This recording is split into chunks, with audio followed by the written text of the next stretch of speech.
This right here, son, was my building, man. What used to be a brick building. 3 floors, 12 units. Mama had the crib laid out. We had the 8-track stereo. I had all my trophies on top. My mama had 2 jobs. There was always a hot meal on the table. So my memory is watching my mama hustle. And it was a survival, man. You had to be smart, know how to maneuver through the building. But if you knew people in your projects, you was all good, man. This right here on the 3rd floor, that's where the Browns family lived. And in that crib on the 3rd floor is where we practiced all the time. We had 2 things at rehearsal, the record player playing and Miss Brown cooking up some fried chicken. That was a must. Bobby, myself, Ricky, and Ralph, we always spent time in this building. That's how we bonded and became friends.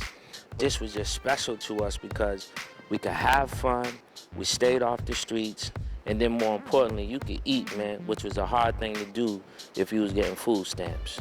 What can we do after playing ball? To 1, get some money, 2, to get some girls.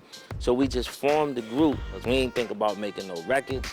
We ain't think about Hollywood. We ain't think about Soul Train. We ain't even realize we could go that far. We just really want to be popular up in this spot right here. This right here was the hub of the city.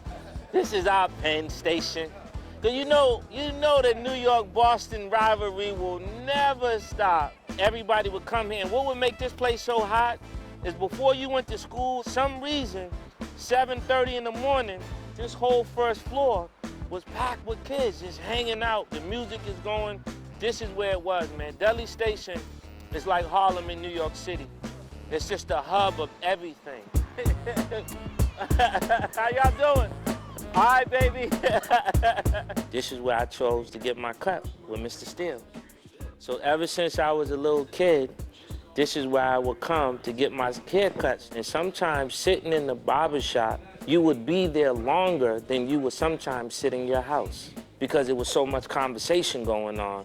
And before you know it, you done sat up in there for 2 hours laughing and hearing stories. You ain't even get a haircut.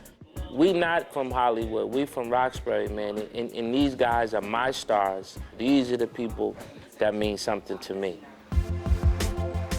Brooke Payne gave us the name New Edition, and with getting the name, he already said we was gonna be fly, so we was gonna be young kids doing New Edition, Blue Magic, Temptation steps, but we was gonna have a Michael Jackson sound, but we was gonna be in $1,500 suits. Nothing felt better than getting on a tour bus that didn't even look like your crib.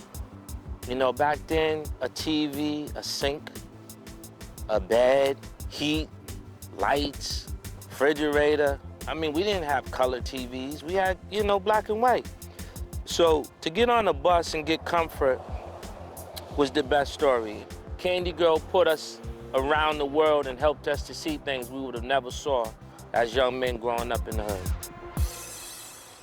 My block really taught me how to be yourself, how to go get it, how to grind, how to shine, like how to make something out of nothing.